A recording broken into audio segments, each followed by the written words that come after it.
Today, the Department of Justice and State Department are announcing a historic $50 million reward for information leading to the arrest of Nicolas Maduro. When Maduro rallied his forces against what he referred to as American aggression, he never would have anticipated the response from the U.S. Army. As if a $50 million bounty on him wasn't bad enough, the latest action from Trump's military is even more jaw-dropping. Here's the exclusive: the chilling video that broke records. When you think about the largest bounties ever placed on human heads in American history, certain names immediately come to mind. Osama bin Laden, Saddam Hussein. These were the most wanted men on earth, and the United States government offered unprecedented sums for information leading to their capture or elimination. But what if I told you that in August 2025, the US government shattered every previous bounty record for a single individual, offering more money than they ever did for any terrorist leader in history? The target wasn't hiding in caves in Afghanistan or ruling from a bunker in Iraq. He was sitting in a presidential palace in Caracas, Venezuela, running what the United States now considers one of the most dangerous narco-terrorist operations on the planet. His name is Nicolas Maduro, and the bounty on his head just reached a staggering $50 million, the highest reward ever offered by the United States government for any individual. But this wasn't just another diplomatic announcement buried in the back pages of newspapers. This was delivered in what many are calling a chilling video that sent shockwaves through Venezuela and across the international community. The woman delivering this record-breaking ultimatum was none other than U.S. Attorney General Pam Bondi, speaking directly into the camera with the kind of steely determination usually reserved for wartime addresses. In her video announcement, posted across social media platforms and broadcast around the world, Bondi accused Maduro of being one of the largest narco-traffickers in the world and a threat to our national security, declaring that under President Trump's leadership, Maduro will not escape justice and he will be held accountable for his despicable crimes. To understand just how unprecedented this moment truly is, we need to put this bounty into historical perspective. When the United States placed a bounty on Osama bin Laden, the mastermind behind the September 11th attacks, they offered $25 million. When they wanted Saddam Hussein, the dictator who had invaded Kuwait and defied international law, for over a decade they offered $25 million.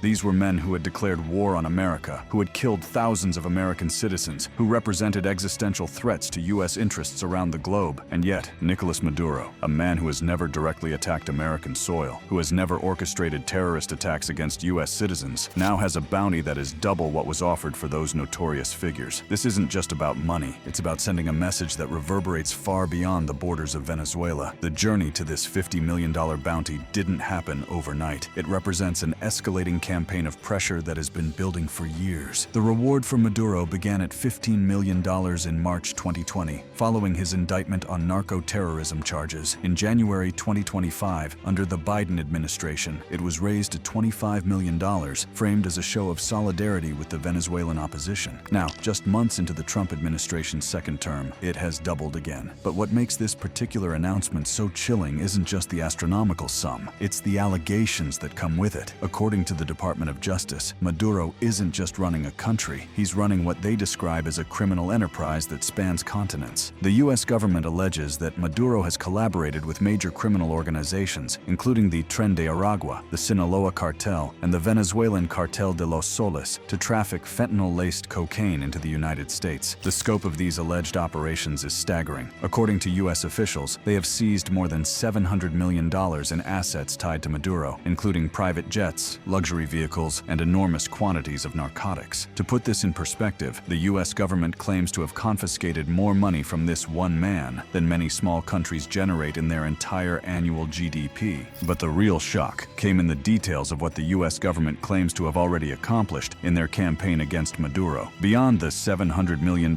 in seized assets, they report having intercepted what they describe as tons of cocaine linked to Maduro's alleged criminal network. Some reports suggest the total amount of cocaine linked to Maduro and his associates reaches 30 tons. To understand what 30 tons of cocaine represents, consider this. That's enough drugs to supply every cocaine user in North America for months. It's an industrial-scale operation that goes far beyond what anyone might consider typical government corruption. According to the U.S. allegations, this isn't just about a leader skimming money from state resources. This is about transforming an entire nation into a narco-state. The timing of Bondi's video announcement was also strategically significant. It came at a moment when Venezuela was already facing unprecedented internal pressure. The country's economy had collapsed to the point where Venezuela ranks 178th out of 180 countries on global misery indexes, with over 80% of the population living below the poverty line and 54% living in extreme poverty. Inflation in Venezuela is running at over 770%, making basic necessities unaffordable for ordinary citizens. Yeah, there's only a couple Zimbabwe countries and Sudan. Yeah, it is you know what their inflation is? Here we're talking about inflation being what? What's the number we're trying to keep it below? Below 2% a year. 3%. Do you know what inflation is in Venezuela right now? 70+%. Wow. It was 500%. It's at 70+%.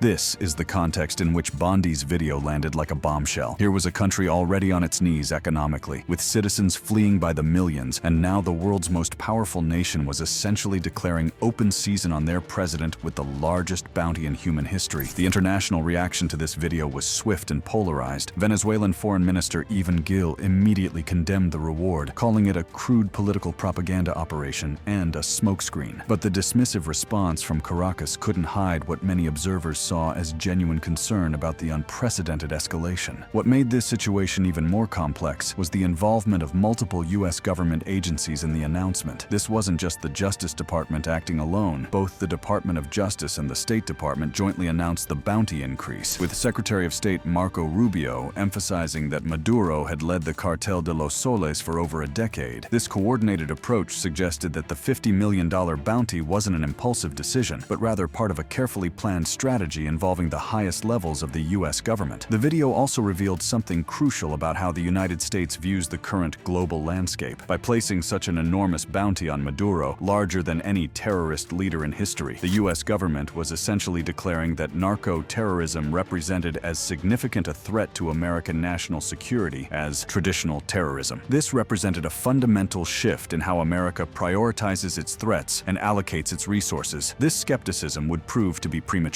The Trump administration was about to demonstrate that they weren't just engaging in rhetorical warfare. They were prepared to back up Attorney General Bondi's chilling video with the full might of the United States military. What happened next would transform this from a war of words into a genuine military crisis that brought two nations to the brink of armed conflict.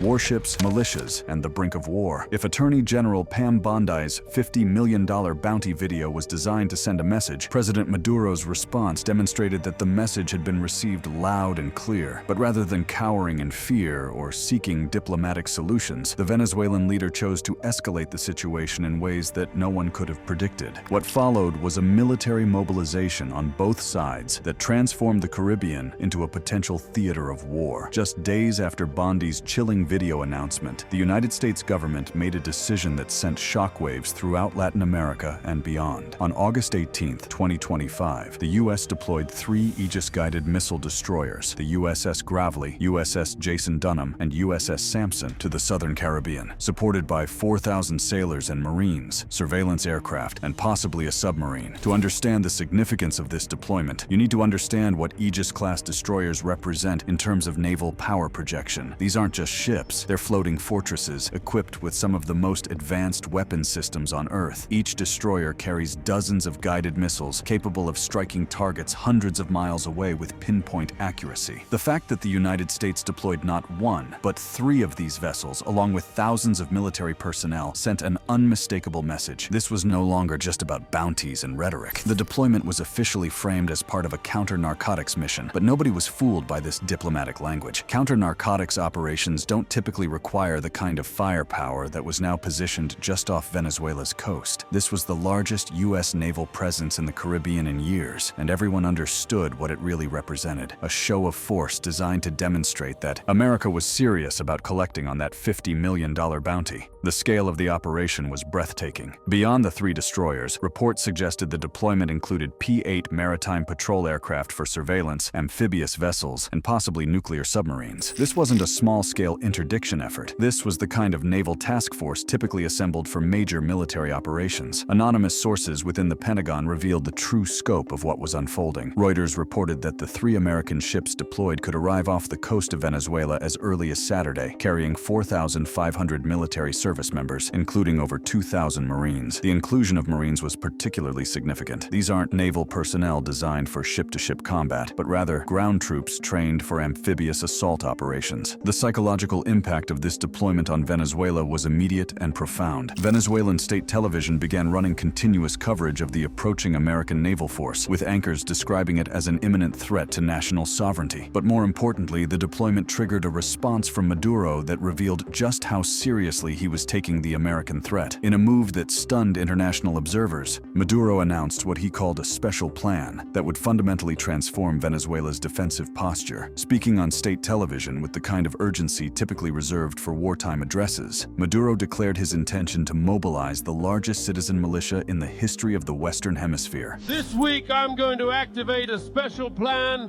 to ensure coverage with more than 4,500,000 militia members, across the entire national territory. Militias prepared, activated, and armed, rifles and missiles for the rural force to defend the territory, the sovereignty, and the peace of Venezuela.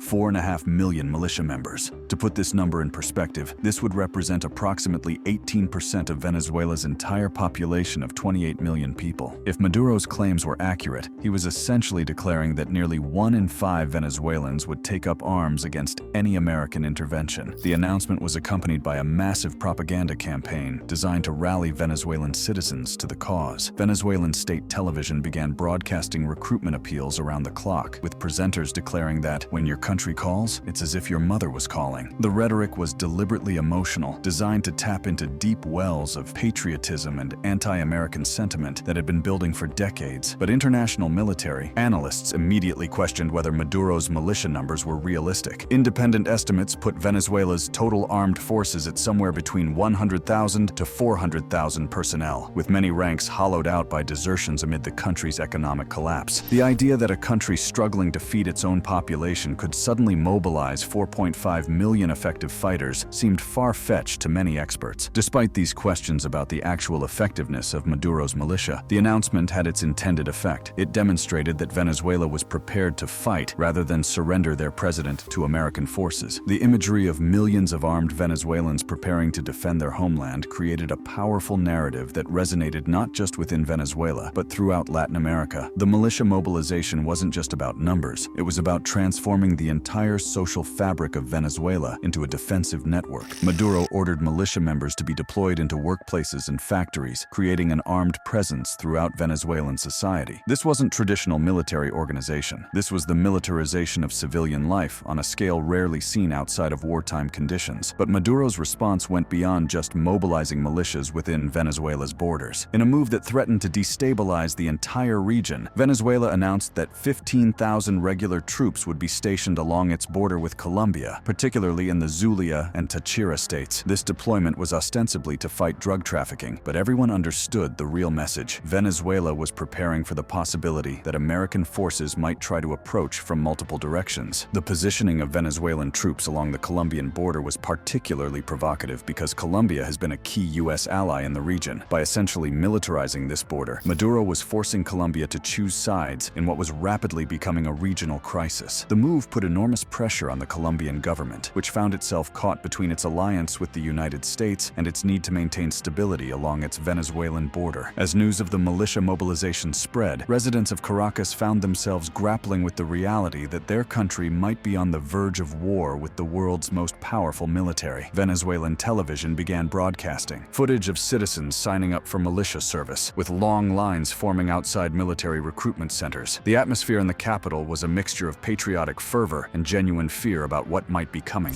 While it is true that the United States Army is giant, there are also giants who are with us. There are the Russians and the Chinese who will support us at any moment. The reference to Russian and Chinese support wasn't just empty rhetoric. Venezuela had spent years building strategic partnerships with America's primary geopolitical rivals, and this crisis was testing whether those partnerships would translate into actual military assistance. The involvement of Russia and China added a dangerous international dimension to what might otherwise have been a regional conflict. conflict. Not all Venezuelans were convinced that the American threat was real or that militarization was the right response. Many citizens, already struggling with daily survival in a collapsed economy, viewed the military buildup with skepticism. They had heard promises and threats from their government before, and many wondered whether this was just another attempt to distract from domestic problems. The regional reaction to the escalating crisis was swift and divided. Several Latin American and Caribbean countries, including Colombia and Cuba, condemned the U.S. naval deployment as a threat to regional peace and stability. However, other nations in the region quietly supported the American pressure campaign, viewing Maduro as a destabilizing force whose removal might benefit regional security. Trinidad and Tobago, located just 7 miles from Venezuela, publicly endorsed the U.S. naval deployment and offered to facilitate operations from its territory. This was a significant development because it gave the United States a staging area very close to Venezuelan territory, dramatically reducing the logistical challenges of any potential military operation. Meanwhile, Russian Foreign Minister Sergei Lavrov reaffirmed Moscow's support for Maduro's government, adding another layer of complexity to an already dangerous situation. The prospect of Russian military advisors or equipment being deployed to Venezuela raised the specter of a Caribbean missile crisis reminiscent of the Cuban Missile Crisis of 1962. But as tensions reached a boiling point, with American warships closing in on Venezuelan waters and millions of Venezuelan militia members preparing for war, the most dramatic moments of this crisis were yet to come. What happened next would determine not just the fate of Nicolas Maduro, but the future of American power,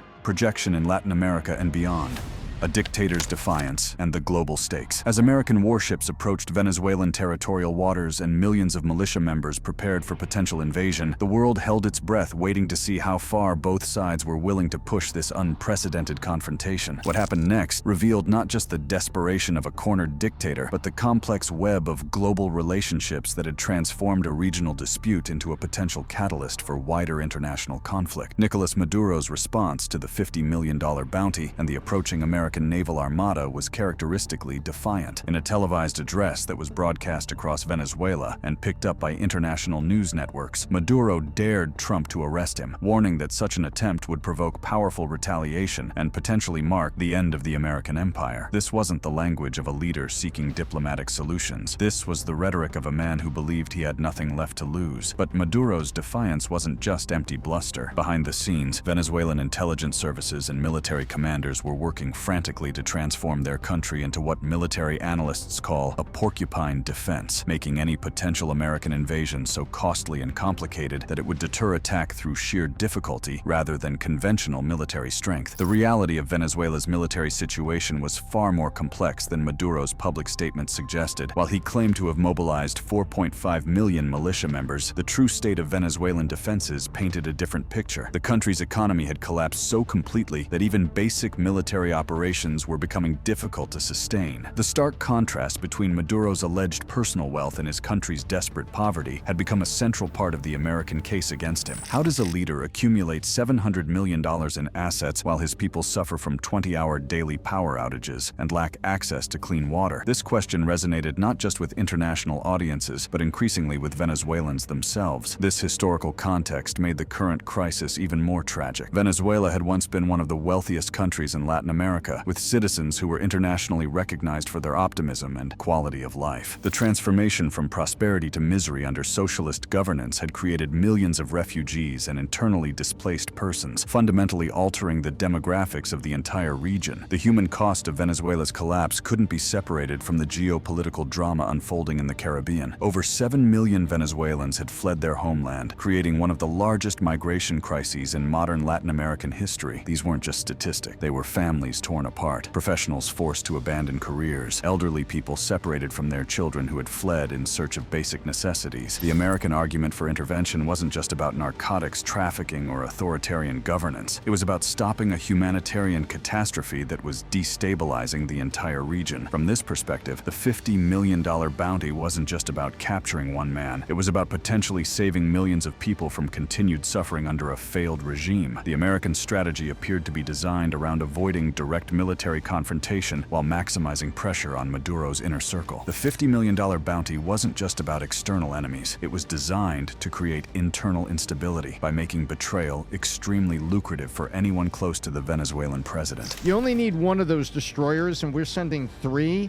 This is off the charts. Now then, There's a very important word that's in the middle of all this reporting, and that word is Chevron. The involvement of American oil companies added another dimension to the crisis. Chevron and other major energy corporations had significant interests in Venezuela's vast oil reserves. Venezuela sits on some of the world's largest proven oil reserves, making it a strategic prize for any nation or company that could gain access to those resources. This revealed one of the fundamental tensions in American policy toward Venezuela. Was this really about human rights and democracy? Or was it about ensuring American companies could access Venezuelan oil resources? The involvement of major energy corporations in lobbying for intervention suggested that economic interests were playing at least as important a role as humanitarian concerns. The drug trafficking allegations against Maduro represented perhaps the most serious aspect of the American case. According to U.S. officials, Venezuela was responsible for approximately 25% of the world's cocaine production, making it a central player in the global narcotics trade that was devastating American communities. From this perspective, the $50 million bounty wasn't just about removing a dictator, it was about cutting off one of the primary sources of drugs flowing into the United States. The historical precedents for American intervention in Latin America also cast shadows over the current crisis. From Chile to Nicaragua to Panama, the United States had a long history of intervening in Latin American countries, often with mixed results for the local populations. Many Venezuelans who opposed Maduro were still wary of American intervention, fearing that it might replace one form of oppression with another. So the bigger concern with this